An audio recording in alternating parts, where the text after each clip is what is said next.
I'm here again, guys, to discuss about the owner of all kingdom and the glory of them is came from Satan or the devil.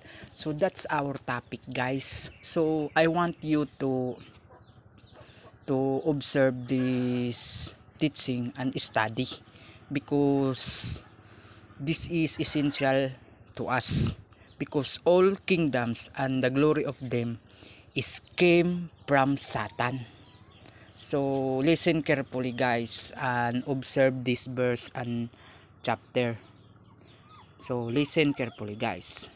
So let's start. And the devil, taking him up into an high mountain, showed unto him all the kingdoms of the world in a moment of time.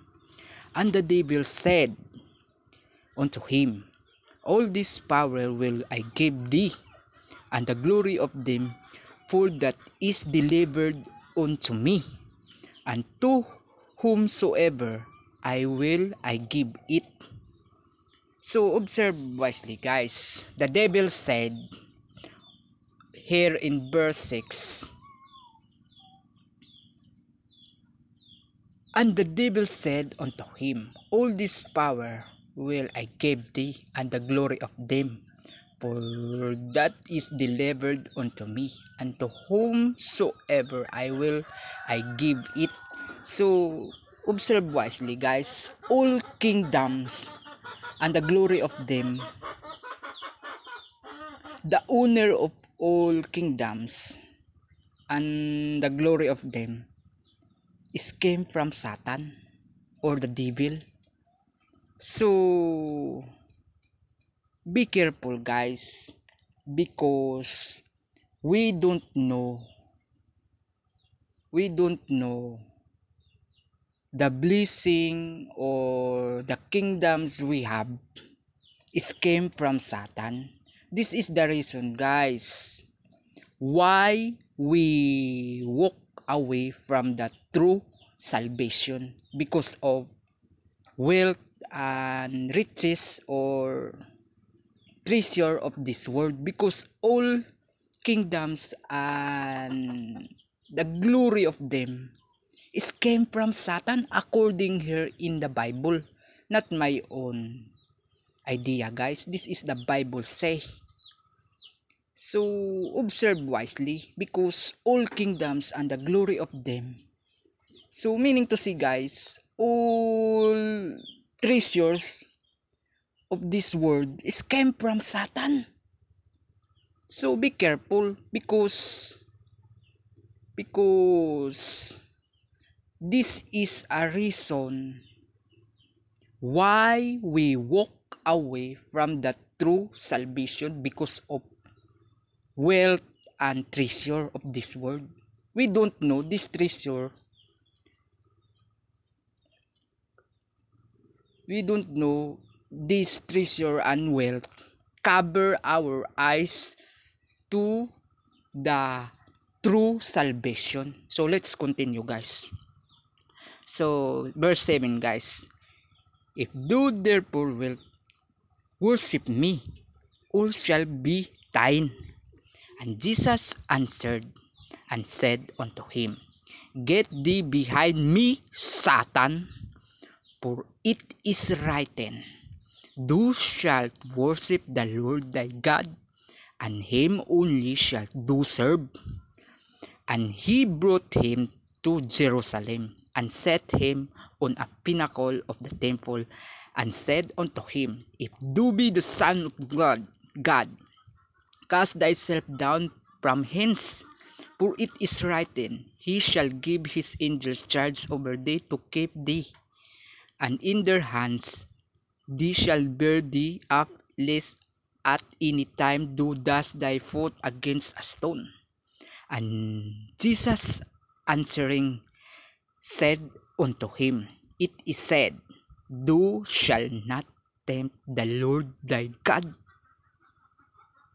So, and when the devil had ended all the temptation, he departed departed from him for a season. So, observe wisely guys. Satan or the devil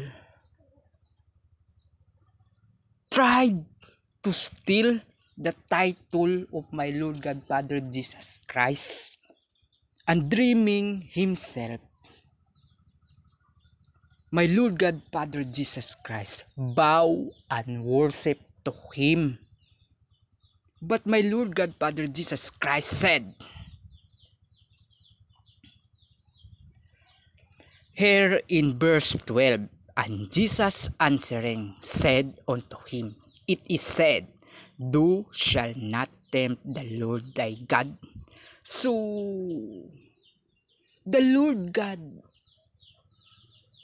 of Satan, no other than, his name is Jesus Christ, but Satan betray and try to steal the title of my Lord God Father Jesus Christ and dreaming himself, my Lord God Father Jesus Christ, worship to him. So this is essential to us guys, and observe wisely this verse guys. Verse 12 guys, Jesus Christ said, thou shalt not tempt the Lord thy God. So observe wisely guys.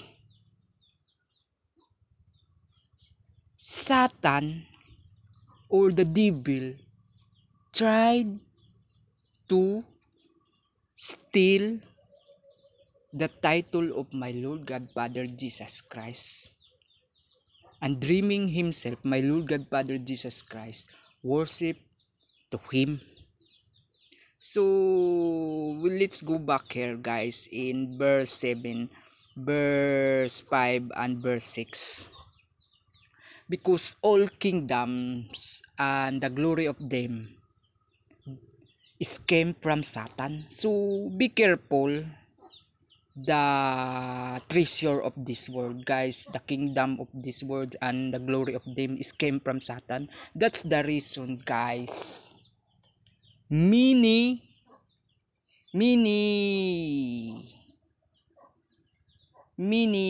people walk away from the true salvation because of treasure of this world.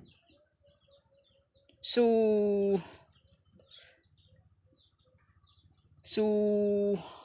this is essential to us guys. We don't know the kingdoms and the glory of them that is came from Satan. So that's the reason guys, many people walk away from the true salvation because of treasure of this world. So unobserve wisely guys, the Lord God of Satan, no other than his name is Jesus Christ. But Satan or the devil or Lucifer, so let's kill the fire guys. If Lucifer use his fire, let's use our spill, or let's use super bagyo guys. So let's kill the fire. So Lucifer use again fire, so let's use again liquid fire. So we use magma guys. So that is the difference between fire and liquid fire guys. So this is the battle between liquid fire and fire. So Lucifer is, so let's kill the fire. So this is essential guys. Use your spell wisely to kill wrong teaching. So that's all guys.